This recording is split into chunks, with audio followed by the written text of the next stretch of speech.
Assalamualaikum warahmatullahi wabarakatuh Bapak Ibu. Untuk video kedua ini kami akan membahas tentang kurikulum merdeka khusus di tingkat SD. Apa ciri-cirinya? Apa bedanya dengan kurikulum sebelumnya? Akan kita bahas dalam video kali ini. Selanjutnya kita akan membahas khusus di tingkat SD Bapak Ibu. Ada 4 poin pokok yang perlu kita pahami dalam implementasi kurikulum merdeka di tingkat SD. Yang pertama adalah tentang capaian pembelajaran.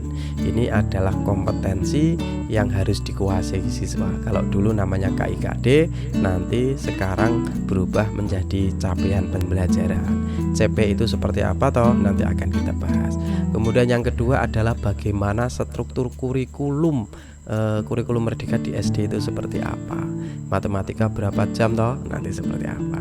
Kemudian juga bagaimana cara kita melakukan pembelajaran dan penilaian, serta perangkat ajarna itu loh apa saja.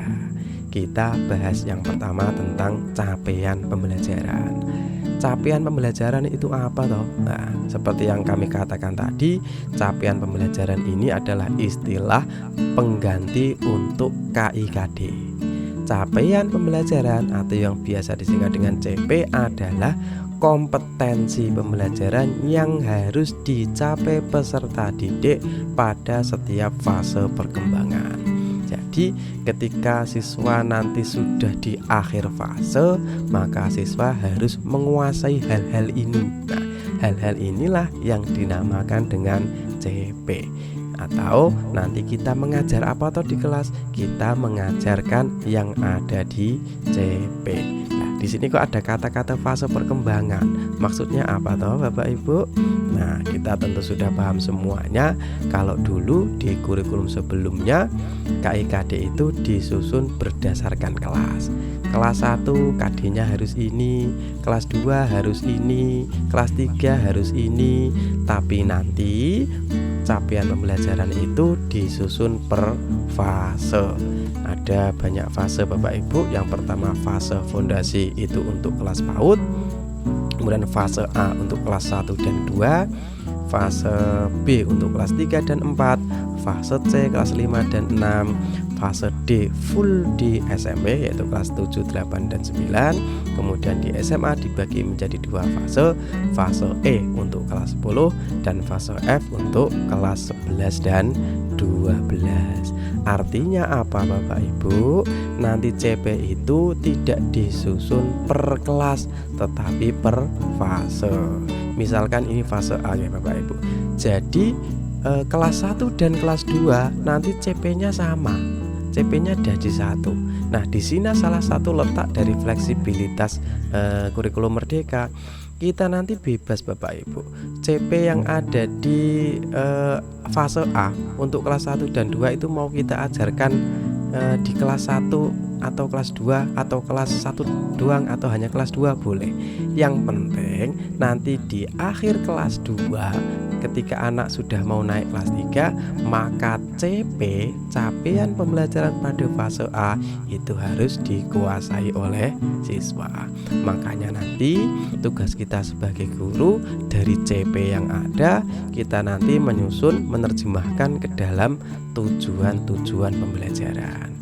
Dari tujuan pembelajaran yang sudah kita susun, lalu kita urutkan mana yang untuk kelas 1, mana yang untuk kelas 2. Itu namanya ATP, alur tujuan pembelajaran. Kemudian yang kedua, struktur kurikulum. Nah, seperti apa toh? Di kurikulum merdeka khususnya di tingkat SD, struktur kurikulum itu dibagi menjadi 2. Yang pertama adalah intrakurikuler, yang kedua adalah kokurikuler. Ini yang wajib ya Bapak Ibu. Kalau nanti SD jenengan mau nambah ekstrakurikuler malah lebih bagus. Apa bedanya intrakurikuler dengan kokurikuler? Kalau intrakurikuler itu pembelajaran seperti biasa di kelas-kelas. Kita mengajar di kelas itu intrakurikuler. Nah, yang kita ajarkan apa? Yaitu yang ada di capaian pembelajaran. Tapi kalau kokurikuler ini adalah pembelajaran khusus yang menjadi ciri khas kurikulum Merdeka berbentuk proyek, yaitu pembelajaran penguatan profil pelajar Pancasila yang biasa disebut dengan P5. Nanti fokus di kokurikuler bukan CP lagi, tetapi alur dari dimensi-dimensi elemen-elemen yang ada di profil pelajar Pancasila. Nanti Bapak Ibu di SD minimal 2 kali proyek dalam 1 tahun ajaran. Sekali lagi, kalau intrakurikuler itu adalah fokusnya untuk mencapai capaian pembelajaran, tapi kalau kokurikuler tidak ada hubungannya dengan CP. Nanti berdiri sendiri, fokusnya adalah bagaimana siswa-siswi menguasai dimensi, elemen, subelemen, dan juga alur-alur yang ada di profil pelajar Pancasila. Kemudian kita akan lanjut pada 7 poin utama pada pembelajaran intrakurikuler di SD, Bapak Ibu. Nah, ini ada 7 hal yang harus kita perhatikan dalam pembelajaran intrakurikuler di kelas-kelas. Yang pertama adalah jam pelajaran diatur per tahun, bukan per minggu. Ini sudah kami singgung di depan tadi, bahwasanya dulu itu jamnya itu kan kalau matematika misalkan ada 6 jam per minggu, maka setiap minggu harus ada 6 terus 6 jam pelajaran. Tetapi nanti jam pelajaran itu diberikan global per tahun. Jadi matematika secara global setahun tuh ada segini, sehingga kita para guru, para sekolah mempunyai fleksibilitas untuk mengaturnya. Contoh misalkan nanti matematika hanya diajarkan di semester 1 supaya anak itu fokus untuk belajar matematika, tidak terganggu dengan mata pelajaran yang lain. Terus nanti berarti di semester kedua tidak ada matematika, boleh. Misalkan lagi 6 jam itu nanti matematika di semester pertama itu kita kasih 8 jam. Nah, jadi nanti sisanya 6 tambah 6 itu 12, masih sisa 4 jam nanti untuk semester kedua. Ini bukan berarti untuk memberatkan kita para guru, tetapi pemerintah sekali lagi memberikan fleksibilitas, memberikan celah, memberikan ruang bagi sekolah-sekolah untuk berinovasi. Kemudian yang kedua adalah 20% jam pelajaran setiap mata pelajaran dialokasikan untuk kegiatan P5, untuk kegiatan proyek. Misalkan tadi matematika kok ada 6 jam per minggu, itu berarti yang 5 jam itu untuk intrakurikuler, sementara yang 1 itu nanti dialokasikan untuk proyek.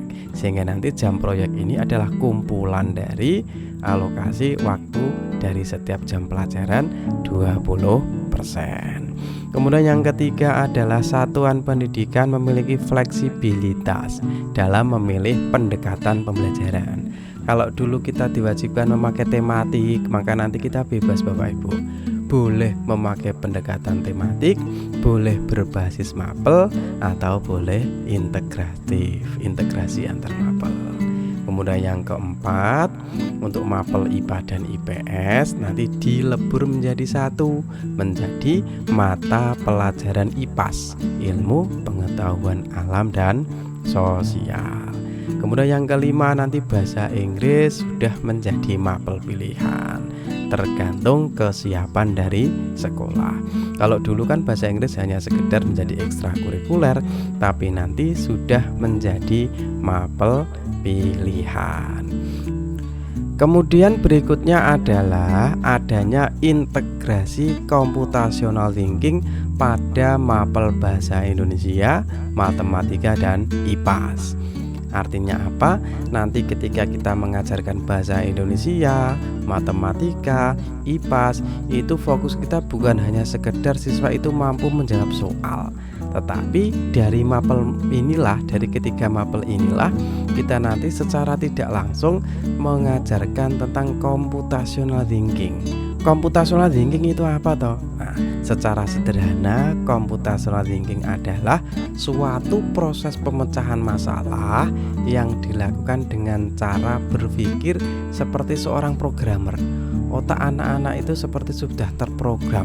Jadi nanti di sana ada salah satunya ada analitis, ada berpikir kritis, ada kreatif, ada juga otomatisasi. Nah, tentu saja tentang computational thinking ini perlu penjabaran lebih lanjut. Kalau saya dijelaskan di sini, tentu saja durasinya nanti akan semakin panjang.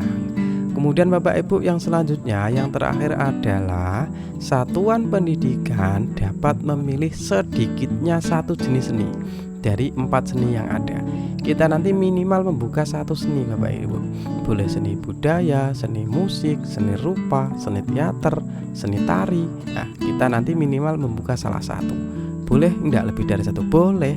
Yang jelas siswa nanti hanya memilih satu. Ini saya kasih contoh struktur kurikulumnya Bapak Ibu. Tadi untuk alokasi waktu ya. Tadi kan saya contohkan matematika. Matematika itu dulu ada 6 jam. Sekarang juga masih ada 6 jam. Bedanya adalah yang 5 jam itu adalah kegiatan intrakurikuler seperti biasa, tetapi yang 1 jam itu dialokasikan untuk proyek. Demikian juga mapel yang lainnya. Pendidikan Pancasila tetap 5, tapi nanti yang 4 untuk intra, yang 1 untuk proyek. Olahraga juga seperti itu, masih ada 4, yang 3 untuk intra, yang 1 untuk proyek. Kita lanjutkan Bapak Ibu untuk asesmennya, untuk penilaiannya. Nanti dalam kurikulum Merdeka asesmen itu ada 2. Yang pertama adalah asesmen formatif, yang kedua adalah asesmen sumatif. Apa tuh bedanya? Kalau asesmen formatif itu penilaian asesmen yang dilakukan untuk memperbaiki proses pembelajaran. Kalau asesmen sumatif itu biasanya adalah untuk penentuan kenaikan kelas. Biasanya dilakukan di akhir dari sebuah capaian pembelajaran. Biasanya semesteran atau penilaian akhir tahun. Itu pokoknya penilaian yang dilakukan untuk menentukan kenaikan kelas atau kelulusan itu termasuk sumatif. Kalau penilaian yang kita lakukan untuk memperbaiki proses pembelajaran itu namanya asesmen formatif.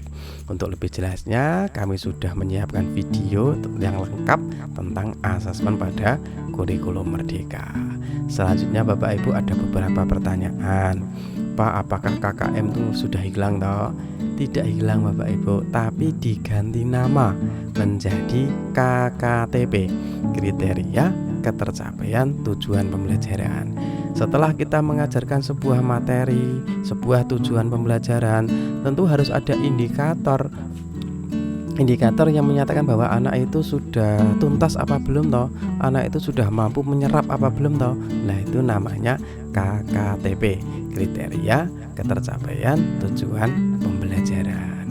Kemudian selanjutnya kita akan membahas tentang perangkat pembelajaran. Dalam kurikulum Merdeka nanti perangkat pembelajarannya itu seperti apa toh? Nah, yang pertama tentu saja ada capaian pembelajaran dan profil pelajar Pancasila. Kita sudah sebutkan tadi di awal bahwasanya kalau kegiatan intrakurikuler itu fokusnya adalah bagaimana anak itu menguasai capaian pembelajaran. Tapi kalau kegiatan kokurikuler, kegiatan proyek, nanti fokusnya adalah bagaimana anak bisa menguasai profil pelajar Pancasila. Kemudian dari capaian pembelajaran yang ada nanti kita terjemahkan, kita susun menjadi beberapa tujuan pembelajaran. Dari tujuan pembelajaran yang sudah kita susun itu, kita nanti mengurutkan mana yang harus kita ajarkan di kelas 1, mana yang harus kita ajarkan di kelas 2. Jadi nanti bisa jadi antara sekolah 1 dengan sekolah 2 urutannya berbeda. Bisa jadi tergantung dari kondisi sekolah tergantung bagaimana kita mengaturnya. Karena pemerintah percaya, yakin bahwa yang paling paham tentang kebutuhan siswa di satuan pendidikan adalah guru yang mengajarnya, bukan pemerintah yang menentukan urutannya, tetapi kita, sekolah kita yang menentukan urutan dari tujuan pembelajaran yang disebut dengan ATP. Kemudian setelah kita mempunyai TP, mempunyai ATP, baru nanti kita menyusun modul ajar. Kita tidak perlu terjebak dengan istilah nih Bapak Ibu. Kita mau pakai istilah modul ajar nggih monggo, mau pakai istilah RPP nggih monggo, mau pakai istilah lesson plan nggih monggo. Yang jelas kita nanti akan akan membuat perencanaan. Sebelum kita ngajar itu kita sudah punya rencana. Kita itu mau mengajarkan apa toh? Tujuan pembelajarannya itu apa toh itu? Kemudian cara menyampaikan dari tujuan pembelajaran itu seperti apa? Langkah-langkahnya seperti apa? Kemudian yang ketiga, untuk melihat bahwa anak itu sudah mencapai atau belum, anak itu paham apa belum, tentu kita juga nanti harus ada penilaian. Jadi dalam modul ajar FPP nanti paling tidak ada 3. Tujuannya apa, langkah-langkahnya seperti apa, kemudian penilaiannya nanti seperti apa. Dan yang terakhir, tentu saja kita nanti melakukan asesmen.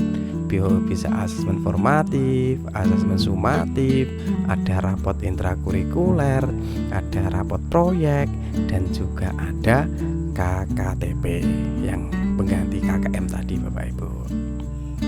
Yang terakhir Bapak Ibu, kami akan singgung sedikit tentang penyusunan KOSP, Kurikulum Operasional Satuan Pendidikan, yang dulu biasa disebut dengan dokumen KTSP. KOSP itu apa toh? Kurikulum Operasional Satuan Pendidikan membuat seluruh rencana proses belajar yang akan diselenggarakan di satuan pendidikan, yang menjadi pedoman seluruh penyelenggara pembelajaran. Nanti isinya paling tidak ada ini Bapak Ibu. Ada karakteristik satuan pendidikan, ciri khas dari sekolah kita tuh apa toh, keunggulannya apa toh. Nah, nanti di sini. Kemudian ada visi, misi, tujuan, di mana keduanya ini kita bisa tinjau, kita rubah, kita perbaiki 4-5 tahun. Kemudian komponennya juga ada pengorganisasian pembelajaran. Misalkan tadi kita kan ada pilihan mau pakai tematik atau pakai berbasis mapel atau integratif. Bahkan nanti jadwalnya bisa juga ada sistem blok. Nanti kita isi di pengorganisasian pembelajaran. Kemudian rencana pembelajaran yang dibuat oleh para guru, dan tentu saja ada evaluasi dan lampiran.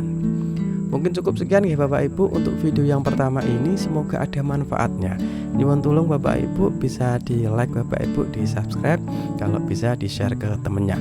Insya Allah nanti setiap hari kami akan update video tentang kurikulum merdeka khusus di SD.